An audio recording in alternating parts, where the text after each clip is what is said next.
Hi, I'm Meghan Budinger here in the Washington House, and today I'm going to give you an update on some new arrivals to both Ferry Farm and Kenmore.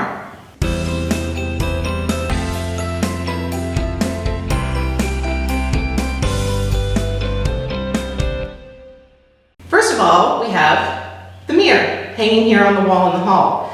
It's called the large mirror in Augusta, Washington's probate inventory, and it's actually the last piece of the furnishing effort here in the Washington House. It was completed and installed during the closure for the quarantine, and so it's had its debut since we reopened to the public.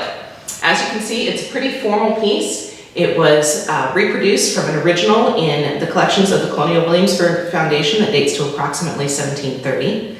And it's what's called a broken pediment mirror, meaning that it has a very fancy carved crest at the top, but it's broken in the middle with a central detail. And in our case, this particular mirror has a fishtail as the central detail, making it a little bit unusual. And now we're here in the parlor where we've had another new addition, which are the window curtains. And they look fairly simple to our eyes today, but in George Washington's time, this would have been a pretty amazing luxury to have in the house. These particular curtains are actually made from an Indian fabric that we know today as seersucker.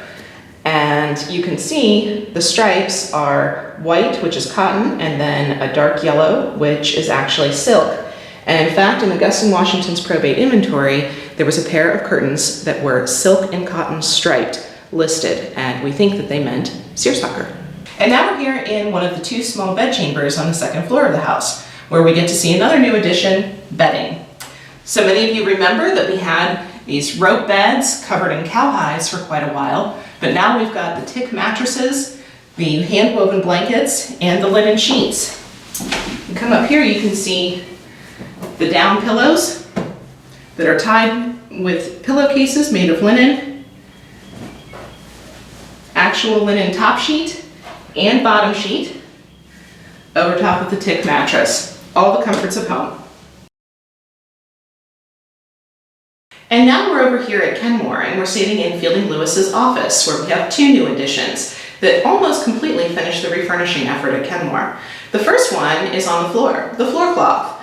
We actually found some fragments of the original floor cloth in the attic during the restoration of the house in the early 2000s, and we were able to reconstruct from those fragments what we believe the original floor cloth looked like and have it reproduced. And that's resulted in what you see on the floor now, which was just installed a couple of weeks ago. And the second addition to the room, the map hanging on the wall above the fireplace. This particular map is a reproduction of the Fry Jefferson map, of which we have an original copy in the collection.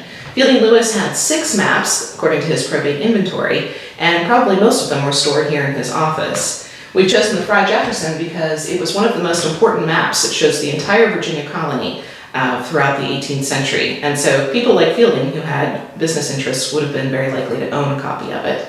It's hanging on rollers, which is a very common way to show a map in the 18th century. Eventually, we'll also be showing some of the other maps from Fielding Lewis's collection. And that's the latest from Kenmore and Ferry Farm.